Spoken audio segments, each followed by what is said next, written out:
Pada dasarnya, manusia diciptakan sebagai makhluk sosial, yakni makhluk yang membutuhkan pertolongan orang lain dan tak dapat hidup sendiri.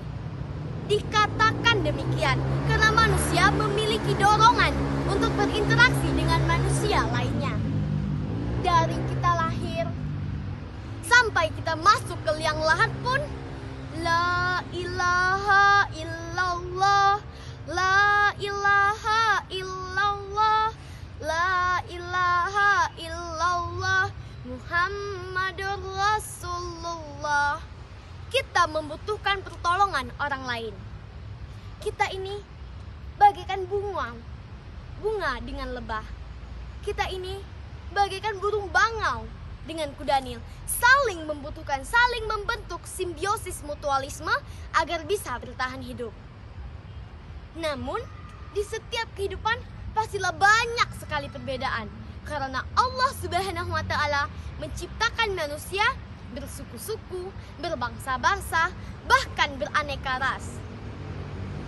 Agar hidup kita nyaman, tentram, damai, maka diperlukan sikap saling menghormati dan menghargai antar perbedaan.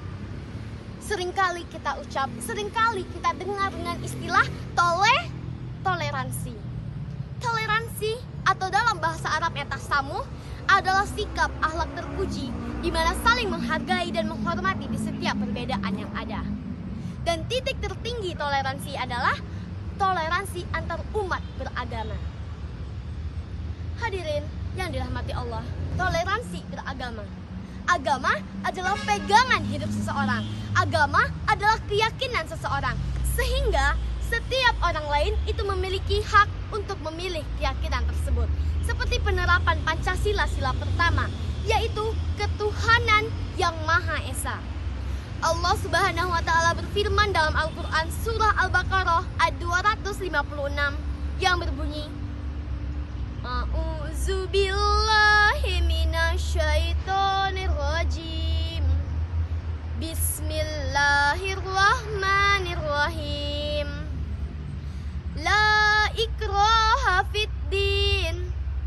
Qad sabayyana rusydu minal ghayy.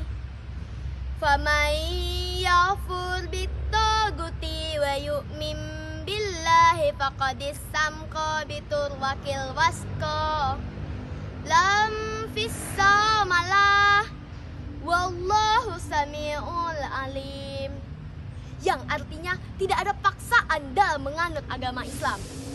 Sungguh telah jelas mana jalan yang baik dan mana jalan yang sesat. Barang siapa yang ingkar kepada tagut dan beriman kepada Allah, maka sungguhnya ia telah berpegang teguh pada tali yang kuat dan tidak akan pernah putus. Allah Subhanahu wa Ta'ala Maha mendengar lagi Maha mengetahui. Ayat di atas menjelaskan bahwa tidak ada paksaan dalam menganut agama Islam. Barang siapa yang ingin masuk Islam, maka dipersilahkan dengan senang hati. Dan barang siapa yang menolaknya, maka itu adalah hak mereka. Hadirin hadirat yang dirahmati Allah, kita harus menghormati keyakinan orang lain. Dan toleransi tertinggi dalam menghormati keyakinan tersebut adalah tidak mencampuri ketuhanan di luar apa yang kita yakini. Oleh karena itu ada ayat yang berbunyi, lakum dinukum waliyadin, untukmu agamamu dan untukku agamaku. Kita harus menghormati saudara kita yang Kristen, yang Hindu, yang Buddha, yang Konghucu. Kita hormati, tapi jangan kita campuri. Rasulullah Shallallahu Alaihi Wasallam telah mengajarkan toleransi pada zamannya. Salah satu contohnya, pada zaman dahulu, Rasulullah Shallallahu Alaihi Wasallam membawa toleransi di Bani Saqif di Taif. Ia mengajak mereka untuk masuk ke agama Islam. Namun mereka menolaknya dengan mentah-mentah. Tapi apa? Rasul tidak pernah marah, Rasul tidak pernah dendam, Rasul tidak pernah benci. Melainkan Rasulullah Shallallahu Alaihi Wasallam berdoa kepada Tuhan, Ya Allah, bukakanlah pintu hati mereka untuk menerima Islam. Hadirin hadirat yang dirahmati Allah, sebagai seorang pelajar, saya mengajak teman-teman semua untuk menghadirkan toleransi dalam kehidupan kita.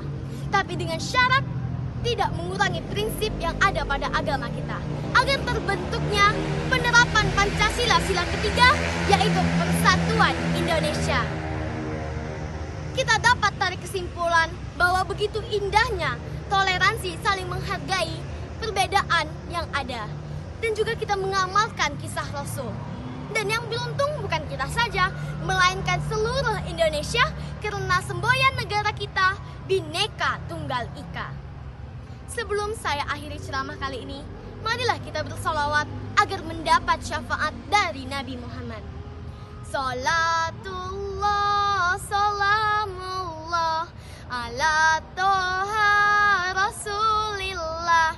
Salatullah, salamullah, ala yasin habibillah.